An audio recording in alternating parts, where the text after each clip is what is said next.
ফিতনা হতে দূরে থাকো, মোদের হুকুম করেছেন রব। তাহলে কিসের বাবরি যাত্রা? এসব যে হুমায়ুনের ভণ্ডামি। এসব মসজিদ নিয়ে রাজনীতি ইসলামে দেয় না অনুমতি। উনি ব্যক্তিগত স্বার্থের জন্য মুসলিমদের করছেন বড় ক্ষতি। সবাই যারা ছুটছেন পিছে জান্নাত পাবার আশায়। আমার আজকের ভিডিও পশ্চিমবঙ্গের ওই সমস্ত মুসলিম সম্প্রদায়ের মানুষদেরকে যারা মনে করেন দুটো ইট মাথায় করে নিয়ে গিয়ে বা কোটি কোটি টাকার বান্ডিল ঢেলে দিয়ে বিবাদিত বাবরি মসজিদ তৈরি করলে জান্নাত পাওয়া যায়। তবে হ্যাঁ, আমাকে কিছু বলার আগে অবশ্যই ভিডিওটা সম্পূর্ণ দেখবেন। যদি ভালো লাগে তাহলে অবশ্যই শেয়ার করবেন, আর যদি খারাপ লাগে আমায় ক্ষমা করবেন। আজকের ভিডিও শুরু করব একটা নিজের লেখা কবিতা দিয়ে। হুমায়ুন গড়বেন বাবরি মসজিদ, তাহার মিটিং হচ্ছে বারে। আল্লাহ পাক কি করবেন ক্ষমা, যারা সাহায্য করছেন তারে। ফিতনা হতে দূরে থাকো, মোদের হুকুম করেছেন রব। তাহলে কিসের বাবরি যাত্রা? এসব যে হুমায়ুনের ভণ্ডামি। এসব মসজিদ নিয়ে রাজনীতি ইসলামে দেয় না অনুমতি।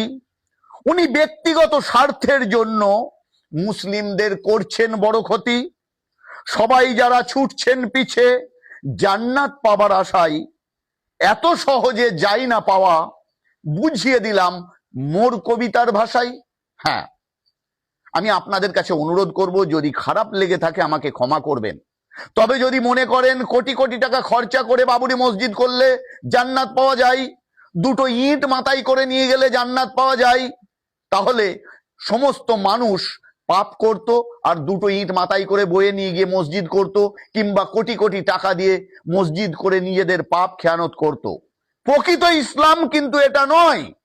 সুতরাং যে কাজ করলে মুসলমান সম্প্রদায়ের বড় ক্ষতির দিকে হতে পারে, ক্ষতি হতে পারে, সেই কাজই করছেন এই হুমায়ুন কবির। বাবরি যাত্রা কিসের প্রয়োজন? ইসলামে কি এটা ইজাজত দেয়? সুতরাং নিজের স্বার্থ সিদ্ধির জন্য, রাজনীতির প্ল্যাটফর্মকে মজবুত করার জন্য ওই হুমায়ুন কবির যা করছে ভণ্ডামি করে, যে সমস্ত মুসলিম সম্প্রদায়ের মানুষরা জান্নাতের লোভে তাহাকে সাহায্য করছেন, আশা করি আপনারা ভুল পথে চলছেন।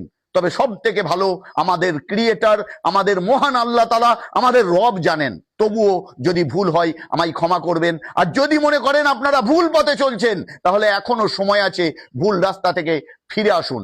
সকলে সুস্থ থাকুন, ভালো থাকুন এই কামনা করি। আর যদি ভালো লাগে ভিডিওকে বেশি বেশি করে শেয়ার করবেন।